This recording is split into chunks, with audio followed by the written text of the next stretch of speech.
Estamos en la parroquia de Nuestra Señora del Rosario.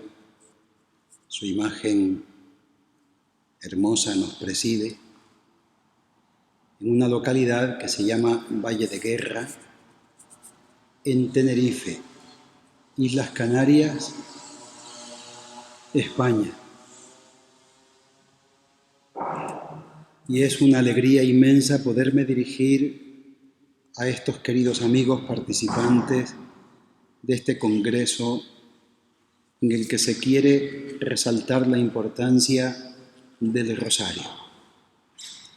Aprovecho para saludar con afecto y con cariño a don Marino Restrepo,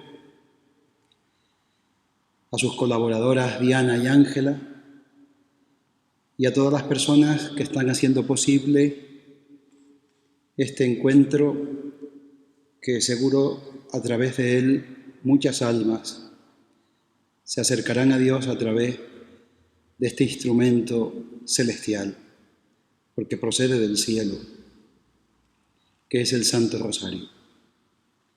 Instrumento de salvación, instrumento de conversión, instrumento de contemplación. La Virgen ocupa un papel primordial en el plan de salvación. La Virgen no es un accidente.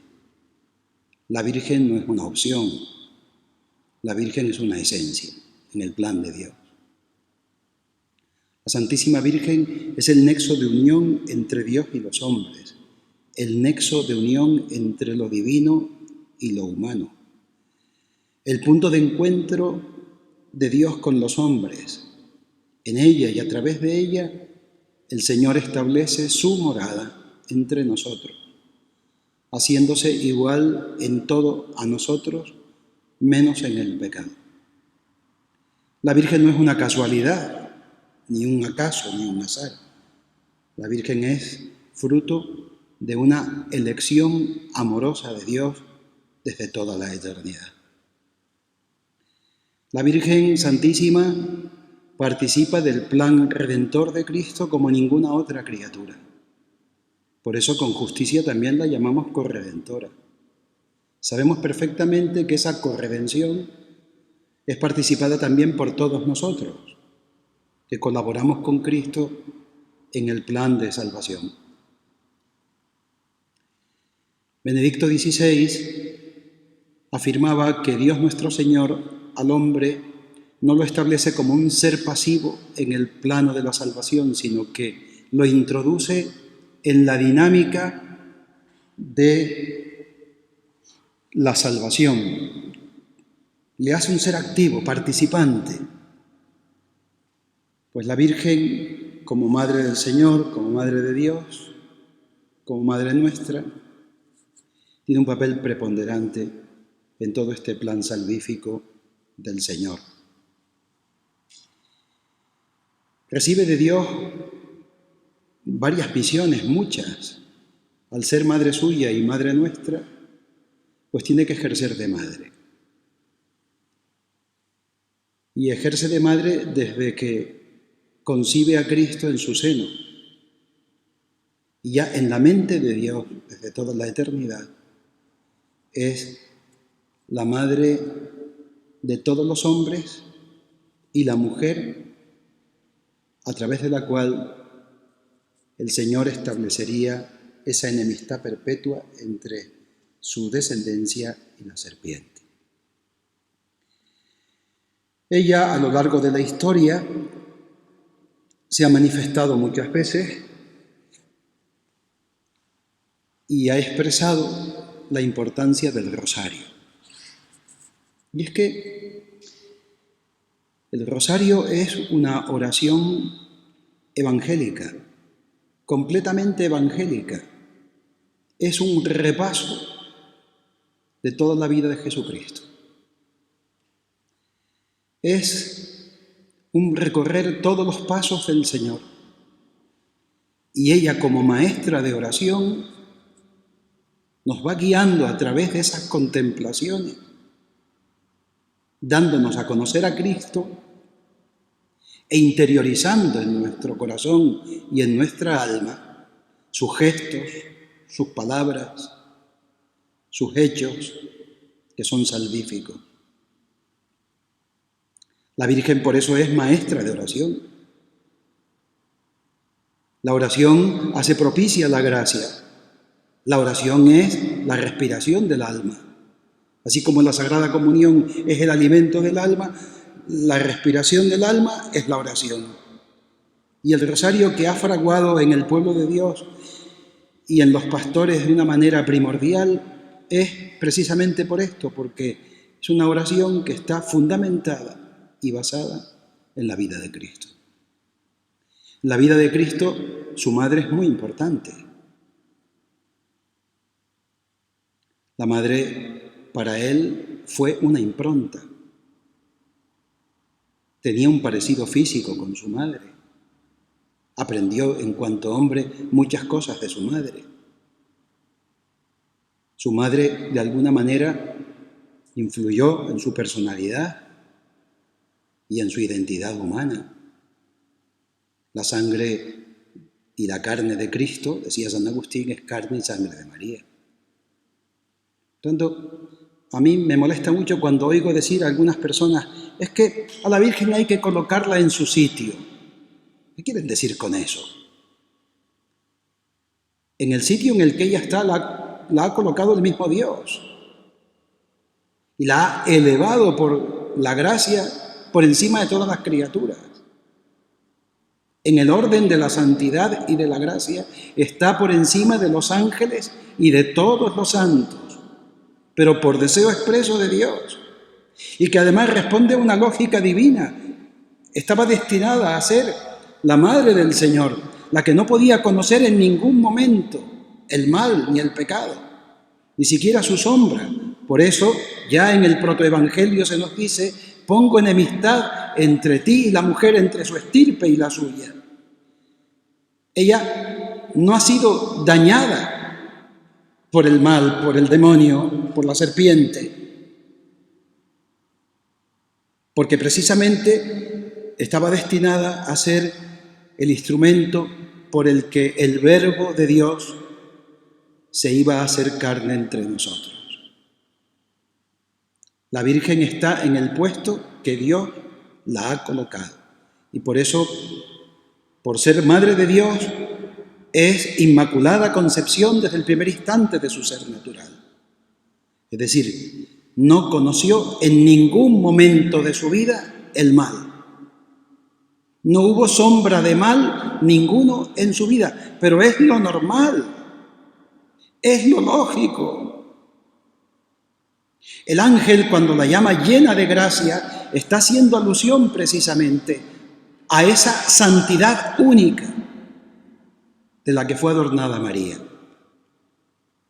por ser la Madre de Dios. Simplemente por eso. La raíz de todos sus privilegios, de todas sus gracias, de toda su santidad y de esa elevación desde el primer instante de su ser natural es debido a su maternidad divina. Dios quiso adornarla con el don de la virginidad, una virginidad perpetua, también física, porque algunos tratan de confundir diciendo que bueno, se refiere a una virginidad de tipo espiritual. No, física, virgen antes del parto, en el parto, después del parto. ¿Y por qué? Pues por la misma razón por la que el Señor se presentó en la primera alianza, una de las alianzas del Antiguo Testamento a Moisés, en una zarza ardiente que no era consumida por el fuego y fue signo de su presencia. La virginidad de María es expresión de esa presencia del Señor que acampa entre nosotros, que nace de mujer, conservando ella intactos los sellos de su virginidad. No es un símbolo, es una realidad espiritual y física. Así lo enseñó y lo ha enseñado siempre la Iglesia y lo transmite a sus hijos. como una verdad revelada. Sabemos que su cuerpo no conoció la corrupción del sepulcro. Aquel cuerpo que tuvo al mismísimo Dios en su seno. Horroriza a la misma lógica pensar que ese cuerpo podría en algún momento determinado ser víctima de la corrupción del sepulcro, que es consecuencia del pecado original del que ella fue exenta. Por tanto, también la asunción pertenece a la lógica de Dios, al amor de Dios para con su madre, y a su vez la constituye en modelo de la condición futura de la historia, de la condición futura del hombre. Lo que es la Virgen ahora glorificada junto a Dios con su cuerpo y con su alma es el símbolo de nuestro destino, el que Dios quiere para nosotros, haciéndonos resucitar de entre los muertos, recuperando nuestra corporidad, que es tan importante porque el hombre es cuerpo y es alma.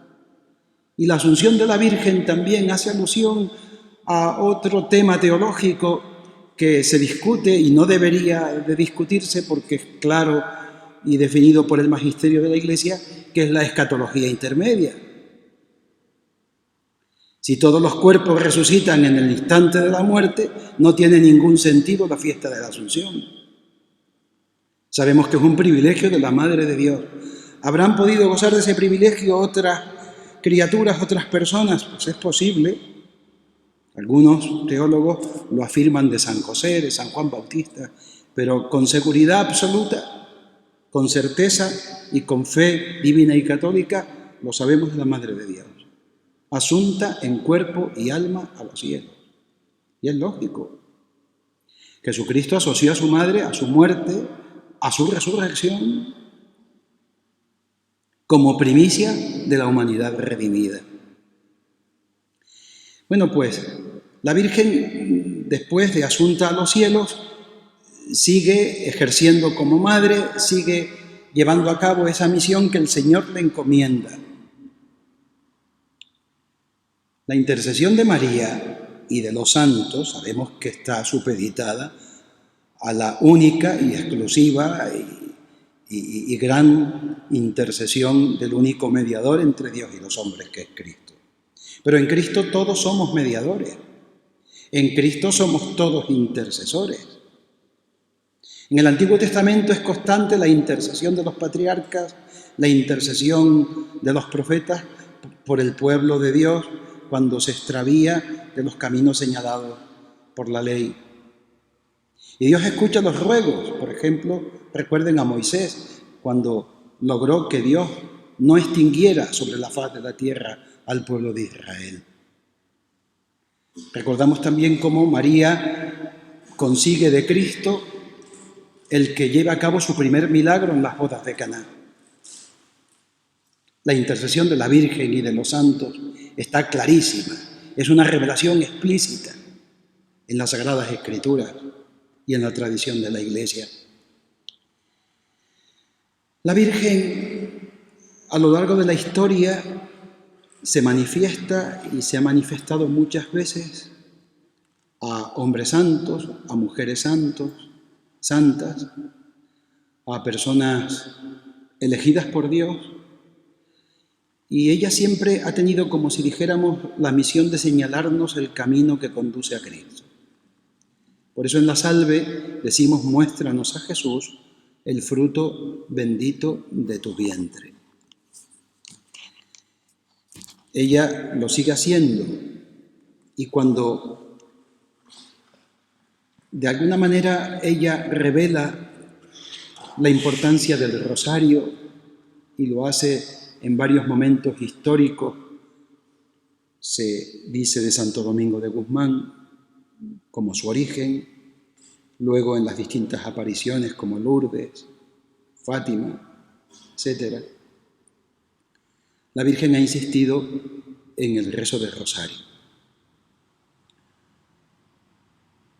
A San Antonio María Claret se le aparece la Virgen y le dice: mira, Antonio, en el rosario está cifrada la salvación de tu patria. San Antonio María Claret, confesor de la reina Isabel II, español, catalán, recibe ese mensaje de la Virgen y él se lo toma muy en serio y establece esa cruzada del Rosario para pedir por nuestra patria, por nuestra nación.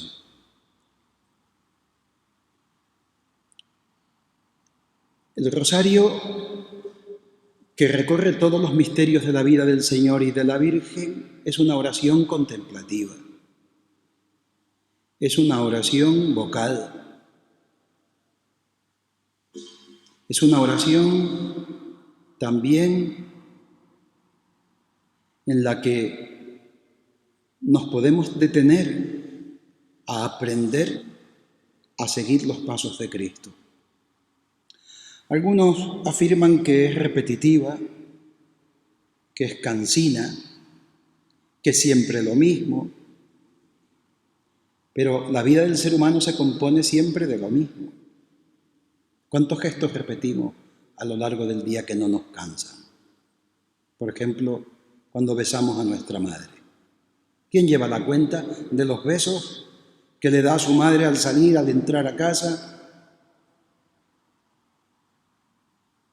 Los abrazos de nuestro padre, de nuestros hermanos, los buenos días, las buenas noches, los saludos, los detalles de cariño. Son infinitos, son gestos de cercanía, son gestos de conexión con las personas.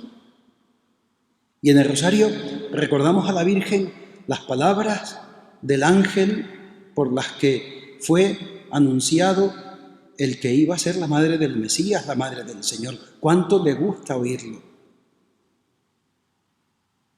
Cada Ave María, cada Padre Nuestro, cada Gloria es una caricia, es un piropo, es un detalle de amor, es un detalle de cariño. Es verdad que se introduce en la rutina, pero no solo en el Rosario. Se mete en la rutina, en la vida de piedad muchas veces, y es la rutina uno precisamente de los enemigos más grandes de la vida de oración. Pero no tengamos dudas del Rosario. El Rosario es una oración que a lo largo de la historia se ha demostrado no solo ser eficaz, sino ser la oración predilecta del pueblo de Dios y de muchos pastores santos que han surgido de entre nosotros a lo largo de los tiempos. Recuerdo, por ejemplo, a Juan Pablo II cuando decía: mi oración predilecta es el Rosario. El Rosario es un instrumento imponente para vivir la unión con Dios, de la que depende la eficacia y el mérito de nuestras obras. Y la unción de nuestro apostolado depende de nuestra unión con Dios. Nosotros seremos eficaces no en la medida en que hablemos, o en la medida que organicemos, o en la medida que tengamos una gran capacidad humana, que eso es importante y es un instrumento. Pero lo que realmente a nosotros nos hace mover el corazón de nuestros hermanos, en el apostolado, en el trato con ellos, es la unción que tenemos dentro por la unión que tengamos con el Señor. Y cuanto más intensa sea esa unión, pues más eficaz será nuestra misión, nuestro apostolado o aquellas encomiendas que nos hace la Iglesia. Tratar a la Virgen a través del Rosario es un camino eficacísimo, maravilloso, extraordinario, para tratar a Dios, para tratarle en la Eucaristía, para tratarle en su palabra, para tratarle en los pobres, para tratarle en nuestros hermanos. La Madre Teresa de Calcuta, que no es sospechosa de no haber dedicado su vida a los más necesitados, no perdía el tiempo. Ella, de su casa al mercado, contaba los distintos misterios del Rosario que ese tiempo, que ese trance le llevaba. Incluso cuando ella recibe el galardón del Premio Nobel, mientras el rey de Suecia y los demás presentes hacían sus discursos, ella sacó su rosario y se puso a rezarlo, porque era enemiga de toda alabanza. Y sostuvo el rosario de la Madre Teresa esa obra tan maravillosa que nosotros conocemos y somos herederos para bien de toda la cristiandad y de la Iglesia. Estamos ante una imagen de la Virgen del Rosario en el cuarto día de su novena, es hoy, aquí lo estamos celebrando en esta parroquia, y nos sentimos tan unidos a nuestros hermanos de Hispanoamérica, de Estados Unidos, con los que tenemos unos lazos culturales, unos lazos fraternales, tan imponentes, únicos. Muy pocos pueblos pueden presumir de este patrimonio que tenemos los hispanoparlantes, herederos de una gran cultura que tiene su raíz en la fe católica, que tiene su raíz en la identidad cristiana, en la evangelización, en el derecho de las gentes, en la dignidad humana. Recuerden la Escuela de Salamanca, propulsora de los derechos y de la dignidad del hombre. Cuántas cosas buenas hemos compartido nuestros pueblos y hemos de mirar esas cosas que son las que nos unen, y después también caracteriza a nuestros pueblos el amor a la Virgen. Yo recuerdo cuando Juan Pablo II vino por primera vez a España. Yo estaba en la isla de Mallorca y me llegué a Valencia y a Zaragoza para poder contemplarle de cerca, que decía: España, tierra de María, pero también Colombia, tierra de María, Ecuador, tierra de María, Argentina, Venezuela, México, Guatemala, El Salvador, incluso Estados Unidos, Panamá, todos los países, hermanos, por los que yo personalmente siento un afecto y un cariño muy especial. Pues también se caracterizan nuestros pueblos por haber puesto a la Virgen en un lugar primordial en nuestras vidas, en nuestros cultos, en nuestras manifestaciones de fe. Pero eso es una sabiduría que procede del Espíritu Santo y que ha otorgado esa unción al pueblo de Dios. El pueblo de Dios tiene un instinto y por eso se pega a la Madre, se pega a la Virgen. Así como ella alcanzó de Jesús su primer milagro, constantemente está alcanzándonos de Dios tantas gracias para perseverar en nuestra vocación, para vivir en medio de esta contrariedad, de esta descristianización programada, en medio de esta nebulosa de oscuridad que amenaza a la humanidad. Aparece ella como signo de esperanza. Fíjense que en el primer libro de la Biblia, el Génesis, aparece la mujer caída y la mujer que va a levantar por su descendencia a la humanidad. Cuando ya en el protoevangelio, Dios nuestro Señor anuncia que por la mujer vendrá el Redentor y la salvación y la regeneración del género humano. Y en el último libro de la Biblia, del Nuevo Testamento, en el Apocalipsis, aparece la mujer vestida del sol, con la luna bajo sus pies, con las estrellas, las 12 estrellas en torno a su cabeza, y que estaba dispuesta a dar a luz en una lucha perpetua contra el dragón. Es verdad que esa figura también hace alusión a la Iglesia, y ese parto misteriosamente doloroso no es el parto de Cristo, es el parto del resto de su descendencia, que somos nosotros. La Virgen como Madre nos asiste, se alegra de nuestras alegrías, de nuestros triunfos, de nuestra salvación, de nuestra unión con Dios, y también sufre como dolorosa de nuestros fracasos o de nuestros alejamientos de la vida que es Cristo. Yo me alegro muchísimo de que se haya organizado este congreso y que en distintos pueblos y distintas naciones hayan intervenido distintas personas para hacer alusión a este instrumento de Dios tan grande que ha regalado la Iglesia, que es el rosario. Un instrumento totalmente bíblico, esencialmente bíblico, fundamentado en la palabra de Dios. No tengamos miedo a expresarle a la Virgen nuestro amor, nuestro cariño, nuestra alabanza, nuestra bendición.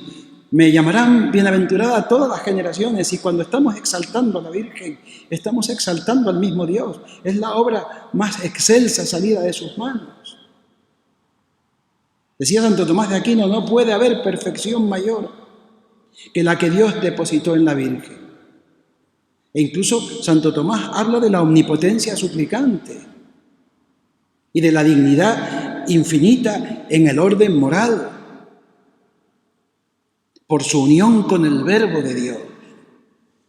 Todo lo que ella es procede de su unión con el Verbo de Dios, de su intimidad con el Verbo de Dios. La Virgen con Cristo tuvo una intimidad como no la ha tenido ninguna otra criatura. Ella llevó al Señor dentro de sí. Ella parió al Señor para nosotros, virginalmente.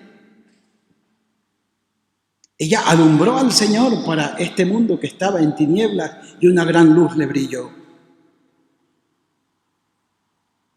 Queridos amigos, queridos hermanos, de verdad que muchísimas gracias por esta organización, por este congreso que habéis organizado